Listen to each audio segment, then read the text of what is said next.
In a direct injection stratified charge engine, fuel is injected into the engine cylinder just before a top center, like a diesel.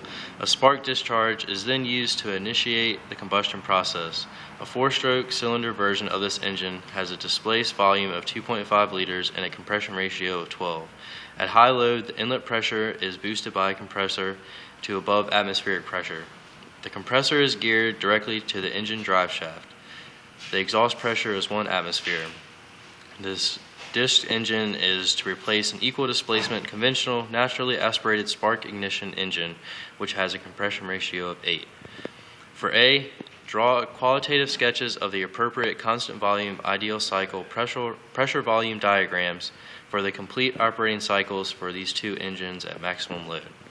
For this, we went to figure 5.2 and used A, which is the constant volume combustion, and E, which is a supercharged constant volume cycle, and got these drawings.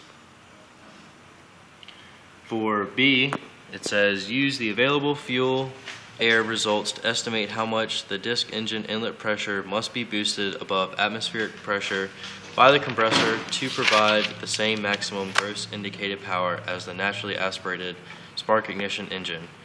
The spark ignition engine operates with an equivalence ratio of 1.2. The disc engine is limited by smoke emissions to a maximum equivalence ratio of 0.7.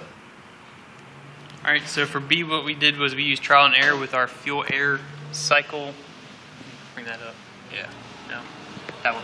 Our fuel air auto cycle applet. What we did was we plugged in the values for the naturally aspirated engine and found these results. The IMEP, indicated mean effective pressure, for the naturally aspirated motor was 1,259.74. So what we did was we used trial and error changing our value for inlet air pressure to find out what our pressure above the atmosphere that the supercharger was providing to get our effective indicated mean effective pressure. And we eventually got to the 12.59 with a inlet air pressure of 121.75 kPa. So about 20 kPa above 1 atmosphere. For C, under these conditions, will the brake powers of these engines be the same given the mechanical rubbing friction is the same? Briefly explain. They will be the same because of the mechanical rubbing friction is actually the same, if you were to believe that, I guess, because brake horsepower is indicated horsepower minus friction losses horsepower losses due to friction. But if you were to actually account for the supercharger as well, then no, the actual powers the stratified engine will have the actual lower brake horsepower than the natural aspirated motor. And then, all right, now for part D of 5.17, at part load, the spark ignition engine operates at an equivalence ratio of 1 and an inlet pressure of 0.5 atm. At part load, the disc engine has negligible boost and operates with an inlet pressure of 1 atm. Use fuel air cycle results to determine the equivalence ratio at which the disc engine must be operated to provide the same net indicated mean effective pressure as the spark ignition engine. What is the ratio of disc engine net indicated fuel conversion efficiency to the spark ignition engine efficiency at these conditions?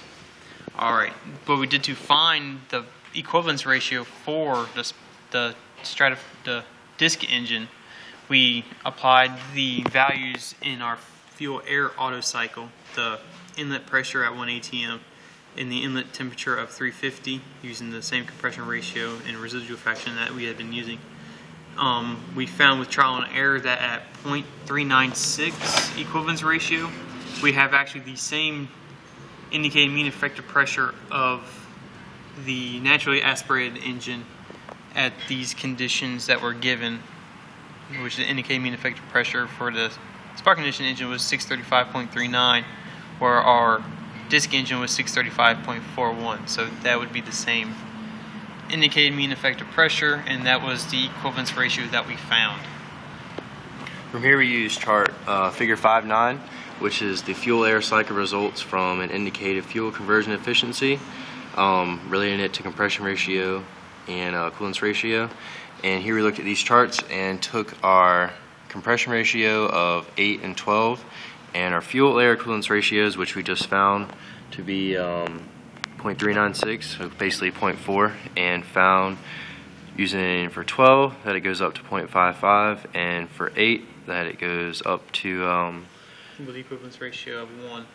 yeah, with equivalence ratio of 1. For 8 it goes up to 0.425, and with those over top of each other it gives us a ratio of 1.29.